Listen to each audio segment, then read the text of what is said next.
আসসালামু আলাইকুম রহমতুল্লাহ। সবুজ মাঠ, চারিদিক সরু রাস্তা, চিকন গ্রামীণ পরিবেশ। পুরো দেখলে নীল আকাশের নিচে সাদা মেঘগুলো কেমন ছোপ ছোপ দাগ। সহজ সরল মানুষ, গ্রামীণ পরিবেশ, এর নাম বাংলাদেশ। কি এমন জিনিস আপনাকে আকর্ষণ করে? এত সরল সহজ নির্ঝঞ্ঝাট জীবন আপনাকে আকর্ষণ করে না? একটা আইফোন, কিছু নগদ টাকা, গহনাপাতি, এগুলো আপনাকে সুখ দেবে না। যখন একটু বিপদে পড়বেন, চিন্তা করে দেখেন, দূর দেশ, আপনার আপন কেউ নাই, চারিদিকে সমুদ্র সফেন, জীবন আনন্দের, কাউকে ডাকার মতো পাবেন না,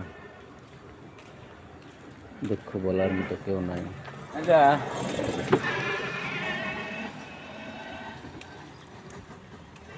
একটা কবিতার লাইন মনে পড়ে, কি যাতনা বিষে বুঝিবে সে কিসে, কভু আসিবি সে দংশিনী যারে। যখন ব্যথাটা পাবেন শুধু আপনি পাবেন, আপনি ছাড়া আপনার ব্যথা কেউ বুঝবে না, অনুভব করবে না। সান্ত্বনা দিতে পারে, কিন্তু যে বেদনা, যে কষ্টটা আপনি অনুভব করবেন, সেই অনুভূতিটা ভাগ করে নেবার মতো কেউ নাই, কেউ থাকবে না, ভাগ করে দেওয়া যায় না। ভাবুন, একটু কষ্ট না হয় হলো এই বাংলাদেশ, খুব সাধারণ জীবন যাপন করতে পারবেন। ছেড়ে দিন না ওই আইফোনের লোভ, একটু স্বাচ্ছন্দ্য। কথাগুলো বলার পেছনে একটি কারণ,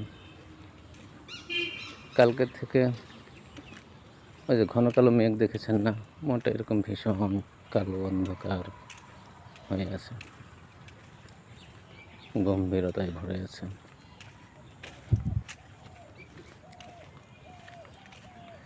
প্রায় 4,000 জন, তারও বেশি বাংলাদেশের নারীকে বিয়ের ফাঁদে ফেলে চীনে নিয়ে যাওয়া হয়েছে। জানেন তো ওখানে কি হয়? উইঘুর সম্প্রদায়ের নাম শুনেছেন?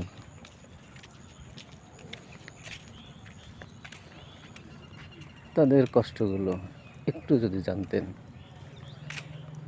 তাহলে আপনার এই নিত্য বৈভব আপনাকে আকর্ষণ করতো না। একটি সরল সহজ জীবন আপনাকে অনেক সুখী রাখত। একটু ভাবুন, একটু চিন্তা করুন, যদি এই সরলতায় আপনাকে আনন্দ দেয়, কী দরকার? দেখুন না, এই যে বাংলাদেশে কতগুলো মানুষ স্বাচ্ছন্দ্যে অবলীলায় জীবনযাপন করছে। ওয়ালাইকুম আসসালাম। এটাতেই সুখ পাবেন।